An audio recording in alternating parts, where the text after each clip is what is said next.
आज हम लोग रियल एनालिसिस का एक चैप्टर हम लोग शुरू करने जा रहे हैं, रीमन इंटीग्रेशन। इस रीमन इंटीग्रेशन जो है, इस रीमन इंटीग्रेशन का आज पहला क्लास है, पहला वीडियो है। रीमन इंटीग्रेशन को करने के लिए सबसे पहले हम लोग को जानना होगा partition of an interval. Partition of an interval मतलब कोई एक क्लोज्ड इंटरवल है, closed bounded interval A to B. अगर closed bounded interval A to B है, we mean a finite subset, तब ये जो फाइनाइट सबसेट ऑफ इस इंटरवल में ये सारा पॉइंट्स होगा, मतलब इस ए और बी के बीच में ये सारा पॉइंट होगा। कैसा होगा ना, ये x not such that x not जो है a के बराबर होगा, उसके बाद x1 x2 ऐसे करते करते ये जो xn वो b के बराबर होगा, और x1 से xn-1 तक का जो पॉइंट सब है वो a और b के बीच में होगा। तो यही है पार्टीशन, तब यही होगा तुम्हारा partition of closed interval A to B. Such a partition, तो ऐसा पार्टीशन को हम लोग जो P से डिनोट करते हैं, ऐसा पार्टीशन P को हम लोग जो डिनोट करते हैं कैसे, ऐसे, ठीक है। The points x0 x1 x2 xn-1 xn, मतलब ये सारा जो पॉइंट्स है इसको कहते हैं पार्टीशनिंग पॉइंट, ठीक है। ये सारे पॉइंट्स को कहते हैं पार्टीशनिंग पॉइंट्स। समझाते हैं, एक लाइन लेके मान लीजिए कि ये पर, यहां पर ये ए है, ये बी है, तो ए बी जो क्लोज्ड इंटरवल है, ए और बी के बीच का सारा पॉइंट इस प्रकार से होना चाहिए ताकि ए एक्स नॉट होगा, मतलब इसको ए को हम लोग बोलेंगे एक्स नॉट, और ए के बाद जो पॉइंट होगा वो x1 x2 x3 dash dash dash, और ये वाला होगा xn, यही b वाला होगा xn, और इससे पहले वाला होगा xn-1 इस टाइप से। तो ये जो सारा पॉइंट सब है इसको बोलते हैं पार्टीशनिंग पॉइंट, और x0 x1 x2 x3 dash dash xn जो है ए और बी के बीच का सारा पॉइंट, ये सारे पॉइंट्स का जो सेट उसको बोलते हैं पार्टीशन, ठीक है। तो पार्टीशन समझ में आ गया।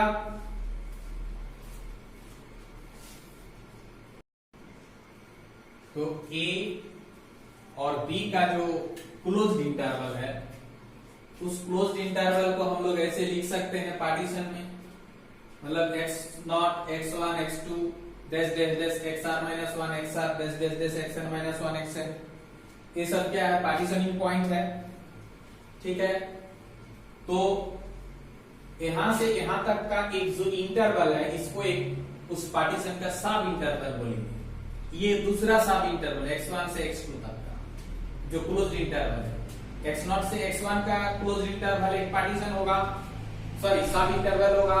फिर x1 से x2 का जो क्लोज्ड इंटरवल है ये सब इंटरवल होगा, ऐसा करते करते ये एक सब इंटरवल होगा। देखिए, तो सब इंटरवल्स ये सारा ये सब होगा। तो ए और बी के क्लोज्ड इंटरवल है ना, closed interval A to B के बीच में बहुत सारे सब इंटरवल्स को, अगर ये सब पार्टीशनिंग पॉइंट्स है तो ये सब को हम लोग बोलेंगे सब intervals of the partition P. और ये सारे सब इंटरवल्स का जो लेंथ होगा, लेंथ माने x0 से x1 के बीच का जो लेंथ को हम लोग डेल्टा 1 से डिनोट करते हैं, ये लेंथ ऑफ सब इंटरवल। x2 से x1 के बीच का जो लेंथ उसको हम लोग डेल्टा 2 से डिनोट करते हैं, और xr-1 से xr के बीच का जो लेंथ उसको डेल्टा r से डिनोट करते हैं। ठीक उसी प्रकार से इसको डेल्टा n से डिनोट करते हैं। इसका मतलब हुआ कि x1 से x1 माइनस x0 वो डेल्टा 1 है, समझ में आया कि नहीं? इसके बीच अगर डेल्टा 1 लेंथ है तो इतना माइनस इतना डेल्टा 1, इतना माइनस इतना, इसकी अगर डेल्टा 2 है इसका लेंथ, तो x2 माइनस x1 डेल्टा 2 ऐसे ही होगा। तो x2 माइनस x1 डेल्टा 2, ऐसे ही X R minus one minus X R E delta R X N minus one X N E delta N. ठीक है, इसके बाद नॉर्म ऑफ पार्टीशन।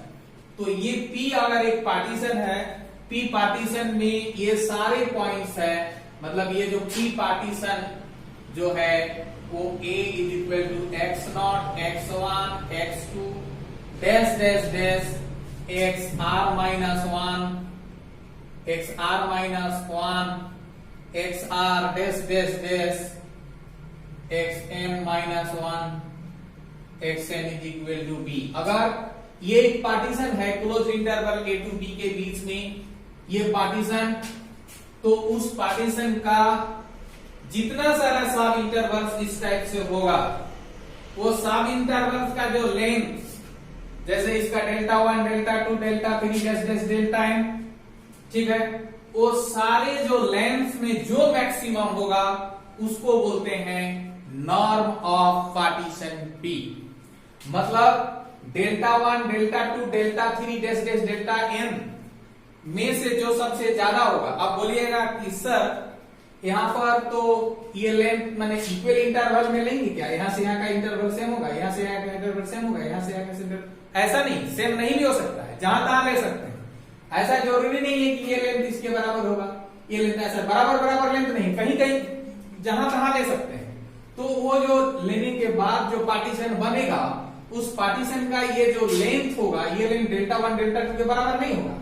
तो बहुत सारे वैल्यू होगा, इसका जो वैल्यू होगा इसका अलग होगा, इसके बाद इसका अलग होगा, जैसे डेल्टा वन का अलग है तो डेल्टा टू का अलग है, डेल्टा थ्री का अलग है, डेल्टा एन का अलग है।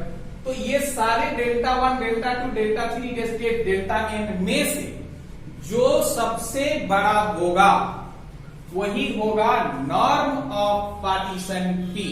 ठीक है, तो हम लोग उसको डिनोट करते हैं म्यू P से। देखिए the greatest of the length है ना, the greatest of the length delta one delta two delta three delta N, इसमें से जो सबसे ज्यादा लेंथ होगा तो is defined as the norm, वही नॉर्म को डिफाइन करेगा of the partition P and is denoted by, और उसको डिनोट करते हैं म्यू P से और L से। ठीक है, दस म्यू P जो होगा इसमें से जो मैक्सिमम होगा वही होगा म्यू P, तो इसलिए mu P equal to maximum of this. ठीक है, तो नॉर्म ऑफ पार्टीशन आप लोग जान गए। अभी हम लोग को जानना है अपर Riemann sum and lower Riemann सम। ठीक है, तो मान लेते हैं कि f जो है कोई एक बाउंडेड फंक्शन है जो कि डिफाइंड है किस पर, closed interval a to b के बीच में डिफाइंड है। ठीक है, और P एक पार्टीशन है इसके बीच में, मतलब ये जो P में जो सारा पॉइंट यहां पर हम लोग लिखे हैं, ये सारा पॉइंट जो है A और B के बीच का पॉइंट है। और इसमें आप लोग को याद रखना होगा कि x1 से x2 के बीच का जो इंटरवल का जो लेंथ है वो x2 से x3 का इंटरवल का लेंथ के बराबर नहीं भी हो सकता है। मतलब delta one delta two delta three जो है वो सब जो है वो हो सकता है कि सभी बराबर नहीं है, बराबर हो भी सकता है नहीं भी हो सकता, उसका कोई गारंटी नहीं। तो ये है partition of AB and let delta are the length of the sub interval this. और यहाँ ये लिखने का मतलब क्या हुआ, where r is equal to, इसका मतलब क्या हुआ, इसका मतलब है कि r का वैल्यू जब 1 बैठा देंगे तो x0 हो जाएगा x1, तो x0 से x1 के बीच का जो लेंथ है वो है डेल्टा 1। अगर 2 बैठा देंगे तो यहाँ पर आ जाएगा x1 और यहाँ पर आ जाएगा, यहाँ पर x1 और यहाँ पर x2, तो x1 से x2 के बीच का जो लेंथ है वो हो जाएगा डेल्टा 2। ठीक है ना, फिर 3 बैठा देंगे तो x2 से x3 के बीच का जो लेंथ है वो हो जाएगा डेल्टा 3। ये चीज लिखने का मतलब यही हुआ। उसके बाद हम लोग मान लेते हैं कि capital MR denote the supremum and small mr denote the infimum of f in this interval. इसका मतलब है कि इस इंटरवल के बीच का कोई भी पॉइंट को वो जो फंक्शन f में बैठा देंगे, एक एक करके सारे पॉइंट को अगर बैठा देंगे तो उस f का जो सबसे ज्यादा वैल्यू आएगा, मैंने बहुत सारा f का वैल्यू आएगा, उसमें से जो ज्यादा होगा वो होगा कैपिटल MR। समझ में आया? अगेन आई रिपीट, कि capital M R is the supremum of this interval का मतलब हुआ कि इस इंटरवल के बीच का कोई भी पॉइंट को अगर एफ में बैठा देंगे तो एफ का बहुत सारा वैल्यू आएगा, एक एक करके इसके बाद का पॉइंट बैठा देने से एफ का वैल्यू आएगा, उसके बाद का कुछ बैठा देने से एफ का वैल्यू आएगा, क्योंकि इसके एक्स आर माइनस वन से एक्स आर के बीच में तो बहुत सारा रियल नंबर है ना, तो उस सारे रियल नंबर को एक एक करके बैठाते जाने से एफ का बहुत सारा वैल्यू मिल जाएगा। उस सारे वैल्यू में से जो सबसे ज्यादा होगा वो होगा कैपिटल एम आर, और उन सारे वैल्यू में से जो सबसे छोटा होगा वो होगा स्मॉल एम आर। ठीक है, इसके बाद अच्छा आर का मतलब यहां 1 2 3 देने का मतलब क्या हुआ कि जब आर का वैल्यू 1 देंगे तो यहाँ x0 से x1 के बीच का जो इंटरवल है उस इंटरवल में x का कोई भी वैल्यू लेंगे, कोई भी, ठीक है, तो f का जितना सारा वैल्यू आएगा, बहुत सारे वैल्यू आएगा, इसके बीच का बहुत सारा वैल्यू लेने से f का बहुत सारे वैल्यू आएगा, तो f का बहुत सारे वैल्यू में से जो सबसे बड़ा होगा वो क्या होगा, वो होगा m1। समझ में आया? ठीक है, 2 बैठाने से यहां पर r के जगह अगर 2 बैठा देंगे तो x1 से x2 के बीच का इंटरवल होगा, तो x1 से x2 के बीच का इंटरवल में x का बहुत सारा वैल्यू है, क्योंकि इस क्लोज इंटरवल मतलब रियल नंबर को ही हम लोग क्लोज इंटरवल या ओपन इंटरवल के बीच में लिखते हैं, तो इसके बीच में बहुत सारा रियल नंबर है, x1 और x2 के बीच का बहुत सारा रियल नंबर है। ये सारे रियल नंबर को अगर एक एक करके f में बैठाते जाएंगे तो f का बहुत सारा वैल्यू मिलेगा, वो बहुत सारे वैल्यू में से जो सबसे बड़ा वैल्यू होगा वो होगा कैपिटल M2, और जो सबसे छोटा होगा वो कैपिटल स्मॉल m2, वो स्मॉल m2। फिर 3 बैठाएंगे, 3 बैठाने से क्या ना x2 और x3 इंटरवल आएगा। ठीक है, तो x2 और x3 के बीच का जो इंटरवल के बीच में बहुत सारा रियल नंबर है, तो सारे रियल नंबर को अगर f में एक एक करके बैठाएंगे तो f का बहुत सारा वैल्यू मिलते जाएगा।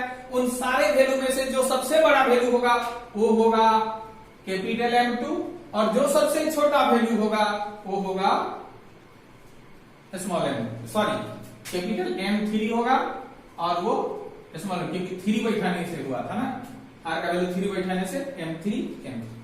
ठीक है, तो उसके बाद उन सारे इस इंटरवल का, ठीक है, तो देखिए,